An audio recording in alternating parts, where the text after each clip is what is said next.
Welcome to this Baja 4 collaborative worship service. I'm Jamili Omar, the Director of Lifespan Faith Development at the UU Church of Tucson.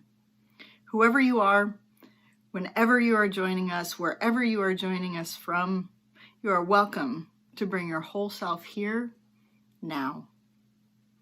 We are the Baja 4, representing Unitarian Universalists across southeastern Arizona. As UUs, we love beyond belief and find inspiration in a wide variety of spiritual, religious, and secular sources. We come together as the Baja 4 because we know that we are stronger together. We represent Borderlands, UU and Amado, Sky Islands, UU Church in Sierra Vista, Mountain Vista UU Congregation in Northwest Tucson, and the UU Church of Tucson in Southeast Tucson. In today's service, we bridge two worship themes, embracing a diverse us, a diverse US, which we have explored with several guests in the pulpit over the last month, and our next theme, telling stories.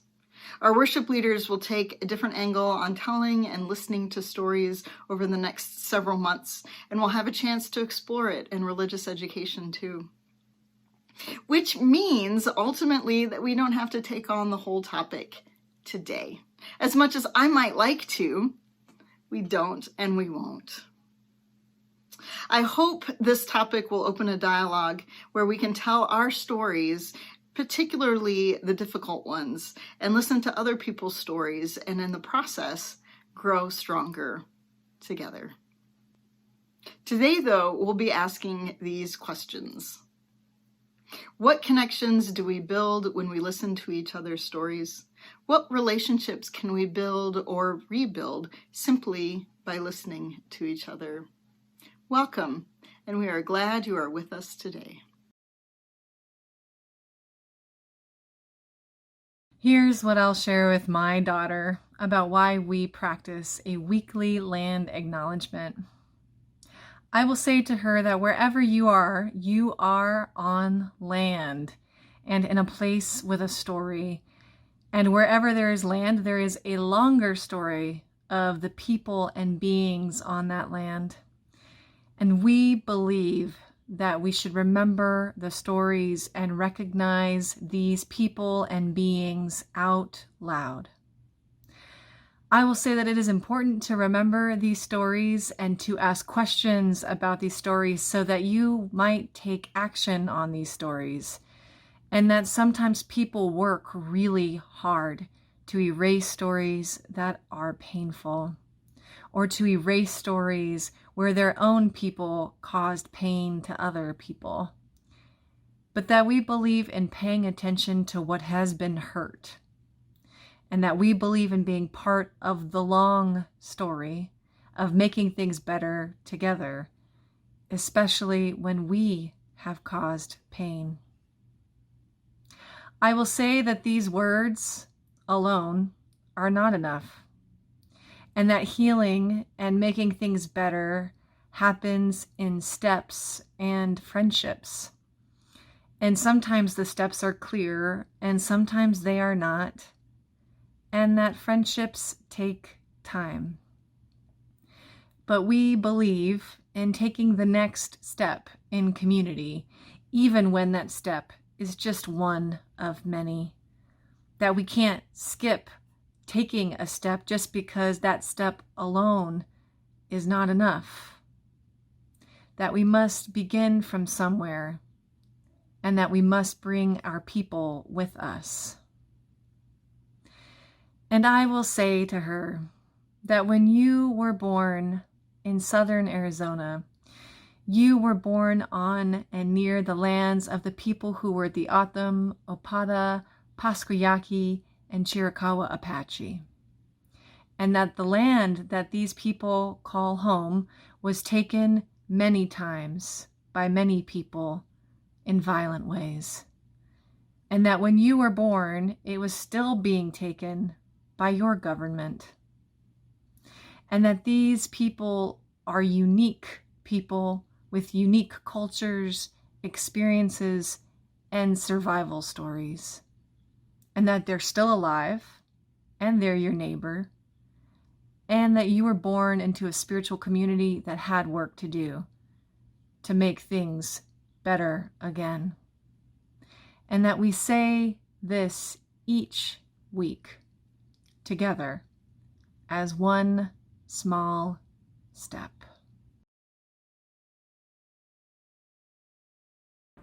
Our chalice lighting today is titled A New Story into Being by Reverend Dr. David Breeden.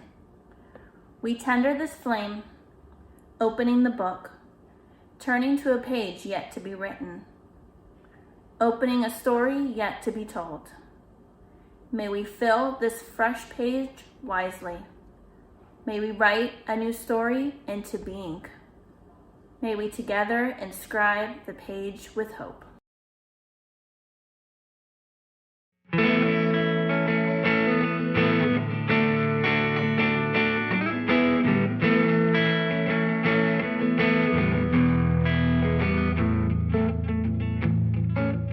Come sing a song with me. Come sing a song with me. Come sing a song with me that I might know you're mine. Come walk in rain with me. Come walk in rain with me. Come walk in rain with me that I might know your mind. And I'll bring you hope when hope is hard to find. And I'll bring a song of love and a rose in the winter time.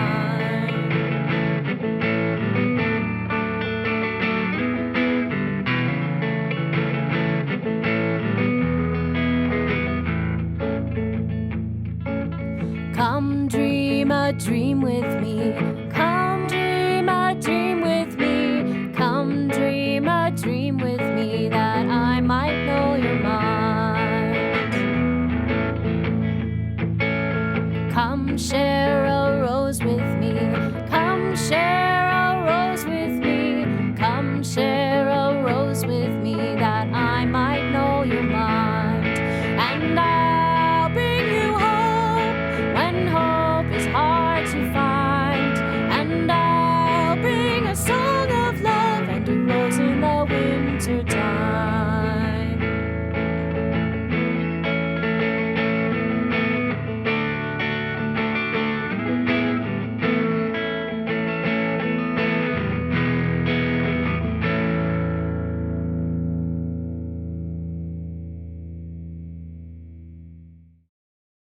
I have loved a great many of the stories we've told in the last year and a half of online worshiping, and I was delighted to have the chance to go back and revisit a few of them. They have served many roles for me, including a reminder that not everyone experiences the world in the same way that I do, and as a reminder to have empathy for others. In his TED Talk titled Imagining Peace, Irish poet and theologian Padraig Ó Tuama was reflecting on a conversation he witnessed at the Corrymeela community, Ireland's oldest peace and reconciliation organization. During a dialogue session that he facilitated, two people were mired in violent conflict in their communities, and he says this. Somebody said, quote, "I would hate to be a member of your group," and instead of that causing the group to fall apart, the person said, "Why is that?" And the person who said they'd hate to be a member of that group said, "Why?" And the person who was listening to it said, "Yeah, you make a fair point. It's difficult for me too." And suddenly the capacity to critique, the capacity to engage with each other was opened wide up. He continues that this is the quality of storytelling that we need, because unfortunately we are living in a world that seems to be absolutely hell-bent on moving towards sectarianism that we know all too much about. And what we need is stories that open up possibility of relationships where there currently are none, of trust, that there can be more trust, because currently there is none. Padraig continues, in Irish, one of the ways to say trust roughly translates as, "You were the place where I stand on the day when my feet are sore." And this is the kind of thing we need in our wider society. For me, one of the stories that I told that makes me think of this quote is the story called Maya and the Bridge, where she learns to build trust and relationships and to come back home. Once upon a time, there was a woman named Mia. Mia had a family who loved her and who she loved a great deal. She had work that was fulfilling, and she had a beautiful butterfly garden that would bloom in riotous colors every year. In the evenings, Mia would sit in front of her fireplace with her family or her cats or her dogs or just her knitting. Mia loved the fireplace. When it was chilly, she would light a fire. The hearth was out of ancient oak carved by some long ago forgotten ancestor, and blue floor tiles to protect the carpet. One day, however, Mia began to feel restless. That night, she dreamed of a large bridge. At the base of one of the pillars of the bridge was a treasure beyond her imagination. Mia had the same dream for the next week, 2 weeks, 3 weeks in a row, and she grew increasingly restless every night, wondering where this bridge was and what this treasure was. So Mia decided to go find out. She found where this bridge was and she traveled there, and when she arrived, the bridge was exactly as she had dreamed, except for one thing. At the foot of the bridge in front of one of the pillars was a guardhouse. The guard came out and confronted her. "What are you doing here? You do not belong here. You are trespassing." Mia was able to stammer out the reason for her visit. "I had a dream," she said. "There's a treasure buried at the bottom of this pillar, right where you are standing." The man stopped. He said, "I had a dream of a buried treasure." "This treasure that I dreamed of," said the man, "was not here, however. It was in a beautiful home with a butterfly garden that would bloom in riotous colors in front of a hearth made of ancient oak, underneath a blue stone floor tile." Mia went home, and she found the treasure that the man spoke of.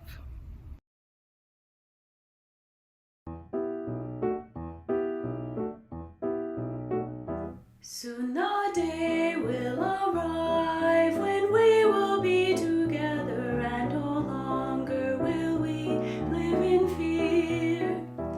And the children will smile without wondering whether on that day dark new clouds will appear. Wait and see what a world there can be if we share, if we care, you and me. Wait and see what a world there can be if we share, if we care, you and me. בשנה הבאה נשב על המרפסת ונספור ציפורים נודדות, וילדים בחופשה ישחקו תופסת בין הבית לבין השדות. עוד תראה כמה טוב יהיה בשנה הבאה. עוד תראה כמה טוב יהיה בשנה הבאה. Some have dreamed, some have died to make a bright tomorrow, and our vision remains in our hearts. Now the torch must be passed with new hope, not in sorrow, and a promise to make a new start. Wait and see what a world there can be if we share, if we care.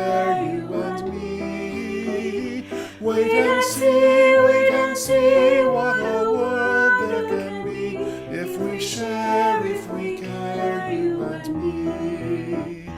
Otire kama tovi, bashana, bashana, haba.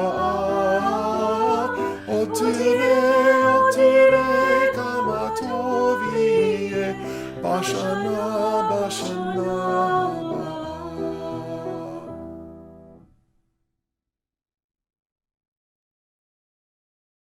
Storytelling, good storytelling, needs not only a good story, a good teller, but also a receptive audience. In our busy lives, it's rare to be still and experience only one thing at a time.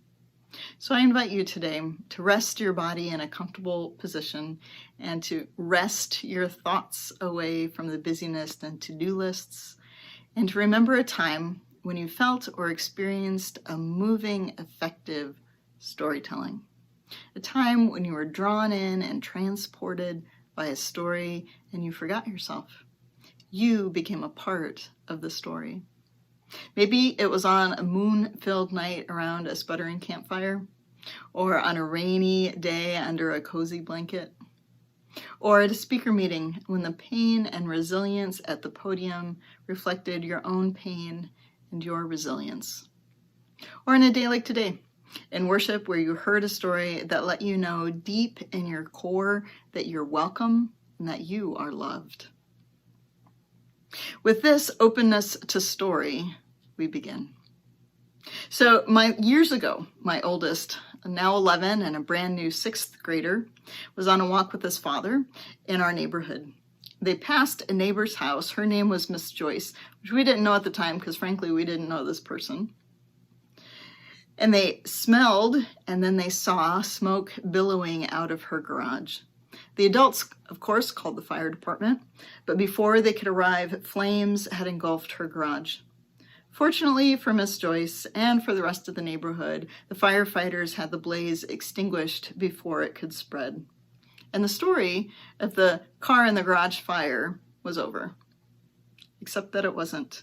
My sweet little 4-year-old carried that fire with him long after it was cold and the garage was rebuilt. For a year or more, he told the story of how our neighbor's house burned and how his dad called 911 and he saw the fire trucks arrive. Every time we walked by the house, he brought it up. Over time, the story changed and the telling came more infrequently, but for that year, it was his story. The story that he returned to when he was upset. He'd say, "Remember Miss Joyce's house burned and it was scary?" Or when he was feeling brave, he'd say, "Remember Miss Joyce's house burned and I helped call the fire department?" Or even when we were just walking through the neighborhood, he'd say, "Remember when Miss Joyce's house burned and look how nicely she rebuilt the garage." When I asked him permission to tell this story, he actually had to remind me of Miss Joyce's name because this story is his story. And then he began to tell the story to his little sister. As a young child, he returned to this story again and again and again, and this was just one trauma. Can we imagine how long a child will need to tell the story of multiple disruptions, such as living through a global pandemic, just so that we can move through it? And of course, it isn't just children who use storytelling to understand, to create bonds, and to solidify community. Certain families, for example, tell that same story of that one Christmas when the tree fell over on the kids. Or that story of the great-grandmother who traveled by boat to the New World, or the great-grandmother who was removed from her ancestral lands through violence. Or the year the floods came right up to the door and we were worried the rains would never stop and the river spilled over the banks. But the friends, oh, the friends, they showed up to fill sandbags and share tarps for the roof. And if you bring the gas, I'll bring the generator so we can have a hot meal tonight. These are the stories that shape who we are as community. When shame doesn't stop us from sharing, and when our stories fall on tender, affirming hearts, we begin to grow in trust. Silke Rose West and Joseph Saracey are early childhood educators. Their new book, How to Tell Stories to Children, is a primer for adults on the art of creating stories that engage, challenge, soothe, and even support the growth of children. They begin with the basic premise that, quote, when a child says, "Tell me a story," they are not asking for a narrative, but they are asking for your attention. This is no mild request. The child's trust is a precious gift, and if we recognize the meaning underlying the words that they want to connect, our hearts usually burst wide open. We can see it as an opportunity. The stories that flow from these moments of trust and connection are sometimes so simple, yet so intimate and profound that the memories last a lifetime. These expert storytellers acknowledge that this isn't easy. It's easy to get worn out and intimidated when we're telling our stories. But research shows that, quote, storytelling has much more to do with relationship between speaker and listener.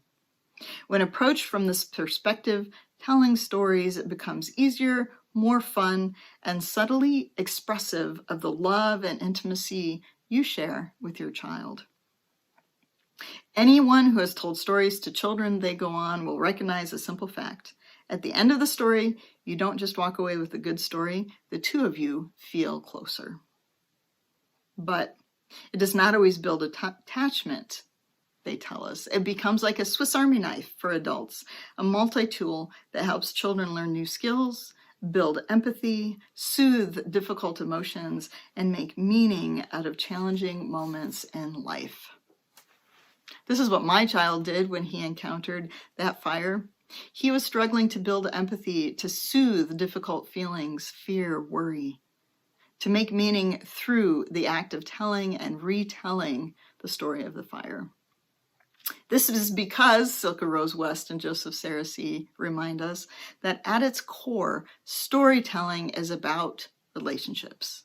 We have seen it brighten a child's day, teach valuable life lessons, earn a child's trust, and even help families cope with the death of a loved one. If we believed it was the stories that created these moments, we would print them. But we believe these stories, like all good stories, took root in the loving space between speaker and listener. Beyond personal experience, we know that storytelling is incredibly powerful for many reasons. Their book introduces us to the science of storytelling. That, quote, we are an extraordinarily social species, sometimes labeled supersocial. The success we have gained as a species, and therefore as individuals, is due in large part to our ability to cooperate and compete. The thin line we tread between cooperation and competition within our family, clan, and neighbors has driven the development of remarkable tools to share information, to withhold information, and to read the intention of others and impress or to conceal our own intentions upon them. Storytelling. There are evolutionary advantages of stories. David Sloan Wilson, a distinguished professor of biology and anthropology, asks, is it possible that cultural stories, in his case, specifically religious stories, unite their listeners into a group with distinct evolutionary advantages? Their research is ongoing. Stories help us, quote, remember information, focus attention, develop empathy, and navigate difficult life events. Jennifer Aker, a professor of marketing, reports that people remember information when it is incorporated into a narrative up to 22 times more than facts alone. Telling a story helps us to remember. Stories are also the principal methods used to mislead or attempt to mislead others with lies. Put on the spot, most 4-year-olds will spontaneously fabricate stories to avoid uncomfortable truths. Adults aren't much better. Gossip amounts for nearly 65% of all communication in public. And we shouldn't forget the intentional misinformation we see in the media regularly, which has had disastrous complications for a lot of us. However we explain it, there is something fundamentally human about telling stories. Silke Rose West and Joseph Saracey tell us human beings use stories to get attention, simulate actions and behavior, including emotions, and develop trust. Storytelling is the primary way we pass values between members of our social group, including from adult to child. Silke Rose West and Joseph Saracey are writing about building relationships with children through storytelling, but we know that power of stories to connect us does not only work with children. As adults, we consume stories through movies, books, news outlets, radio, podcasts, YouTube, fiction, nonfiction, and some whose authenticity we cannot validate. We are a species built on stories. And here we are today, in a nation and a world that is deeply traumatized by the social and physical illnesses of the last 18 months, from the pandemic to police brutality, migrant deaths, poverty, and environmental destruction, and so much more. We are struggling to tell the stories of who we are, and sometimes even to know who we mean by we. The stories that one side is telling are in direct conflict with the other side, and we've all decided which side is right and which is wrong, which we will listen to and entertain with a gentle heart, and which we will ignore. However, the stories are ultimately not the problem, but the effect of believing that there is an our side and a their side. It is through listening to the stories of them that we come to grow empathy and trust. As Padraig O. Talma said, quote, "This is the quality of storytelling that we need, because unfortunately, we are living in a world that sometimes seems to be absolutely hell-bent on moving towards sectarianism. And what we need is stories that open up the possibility of relationships where currently there are none, of trust where there can be more trust, because currently there is none." This is what I learned from the stories we heard over the last month in worship, that my beloved Unitarian Universalism isn't welcoming our home to everyone, that the nation my grandparents chose to make their home is deeply flawed, that people I love dearly cling to beliefs that will put their own lives and the lives of others in danger. These truths come in the context that my kids and the kids who are attending schools in Vail School District have returned to in-person learning, some of us for the first time in 18 months. As my family begins interacting with others, one of the most important things we are doing is telling our stories to each other. We ask each other, how many children are in your family? What did you do over the last year? How is your child handling being back in person with so many kids? And on we share the stories of our lives with each other. I imagine that when we begin being in person with our church family, we'll spend a lot of time doing the same thing, telling our stories of the last year. What was it like? Who are you with? What did you miss? How is your heart? The question for us as a people of liberal faith is whether we are listening to each other and to those we think we don't agree with. When someone tells us our story, do we approach it with wonder or curiosity, or with cynicism and the need to rat out whether it is true or not? Which approach builds relationship and which destroys them? And we need an audience. Okay, going back. Okay, go back. I don't know if you saw that. And as we need an audience, we also need storytellers.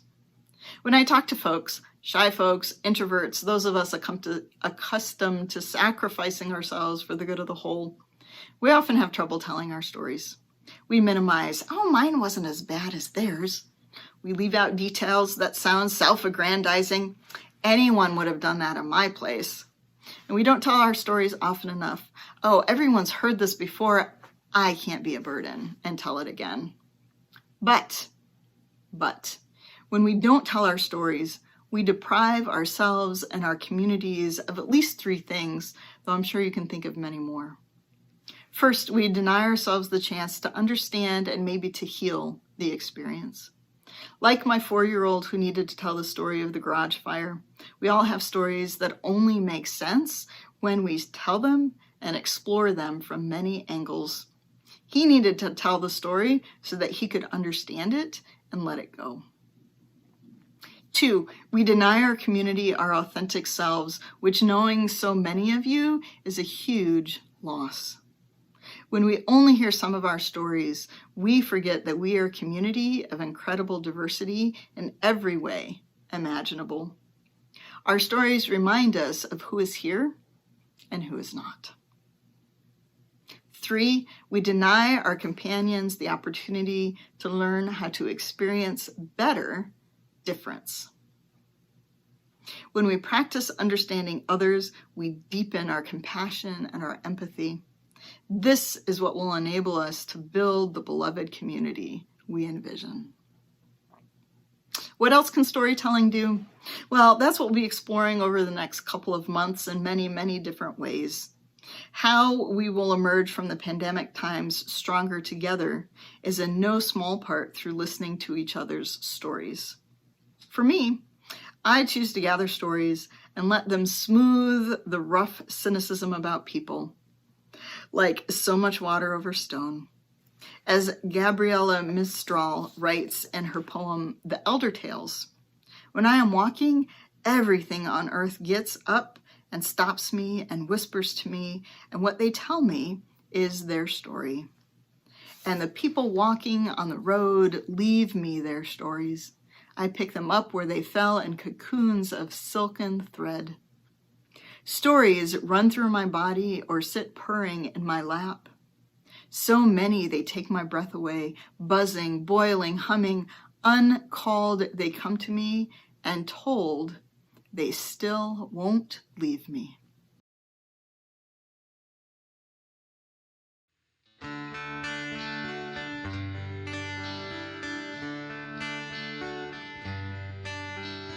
When I am frightened, will you reassure me? When I'm uncertain, will you hold my hand? Will you be strong for me? Sing to me quietly. Will you share some of your stories with me? If you will show me compassion, then I may learn to care as you do. Then I may learn to care. When I am angry, will you still embrace me? When I am thoughtless, will you understand? Will you believe in me? Stand by me willingly? Will you share some of your questions with me? If you will show me acceptance, then I may learn to give as you do. Then I may learn to give. When I am troubled, will you listen to me? When I am lonely, will you be my friend? Will you be there for me? Comfort me tenderly.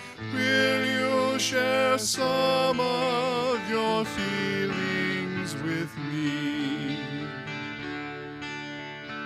If you will show me commitment, then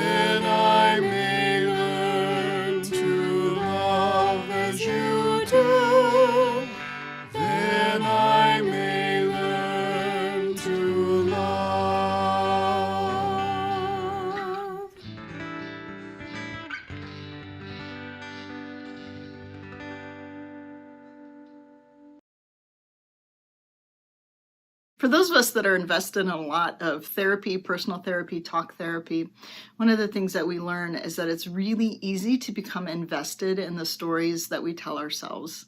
And so having a mind that is open to new stories and to re-seeing the same stories is quite fruitful in healing ourselves and healing our communities.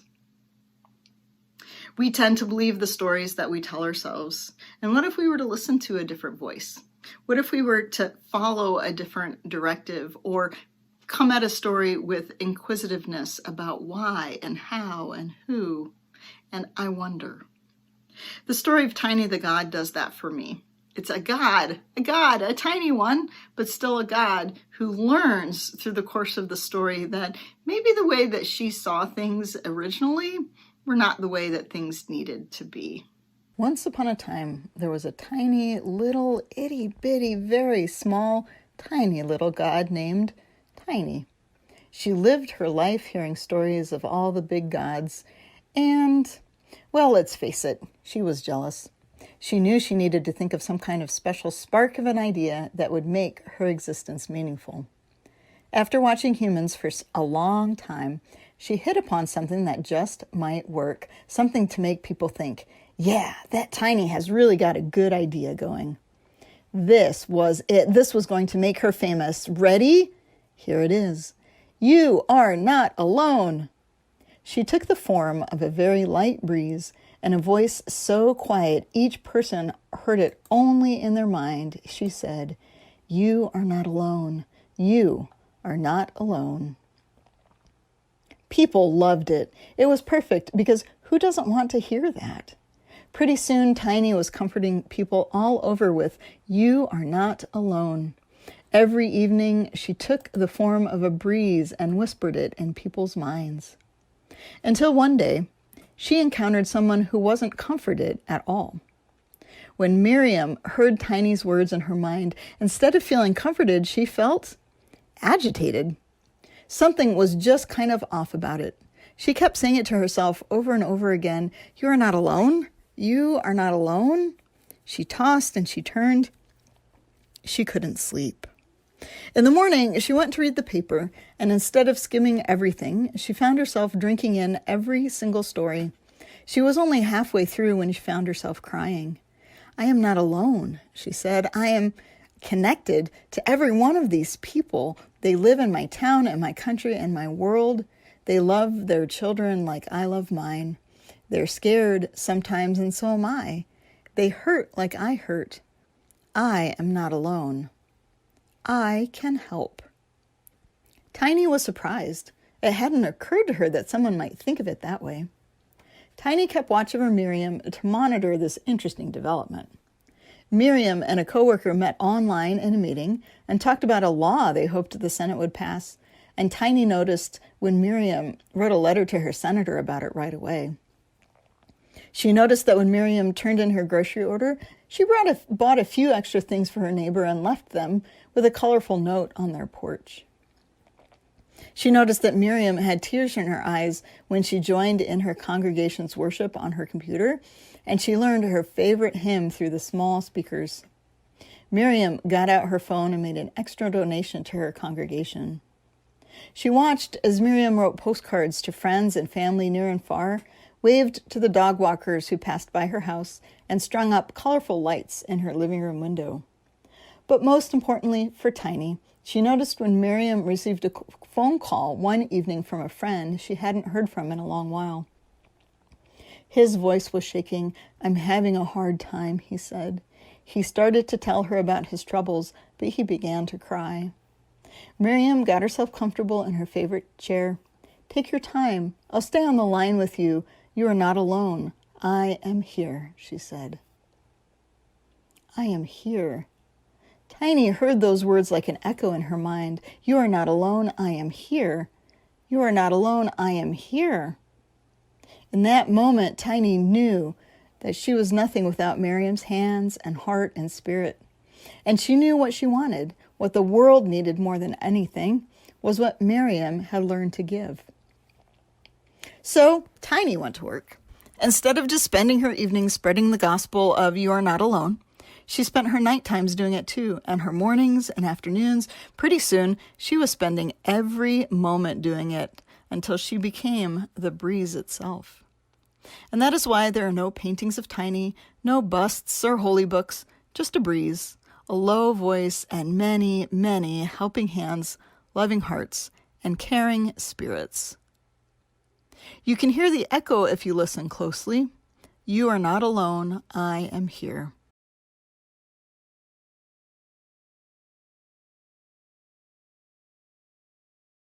Friends, until we meet again, I offer you the wisdom of storytelling, the ability to spread your story far and wide, to remember to change the story as you grow, and to allow others to do the same.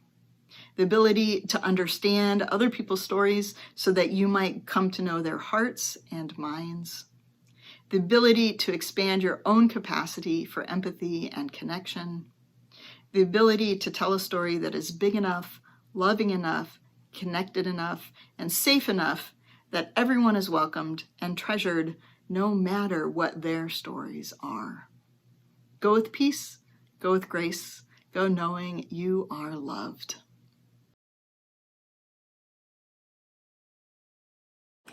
Our chalice extinguishing words are titled To Speak, Listen to, and Care for Other Stories by Reverend Sherry Woodbury.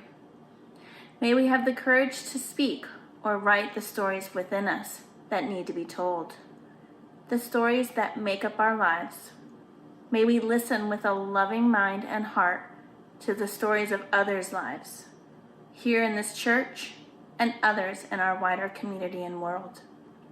Let us choose with care the stories that we teach to our children, remembering that all of our stories have power and that all of our stories are connected. For all of life is one. In the name of all that is sacred in these gathered hearts, may it be so.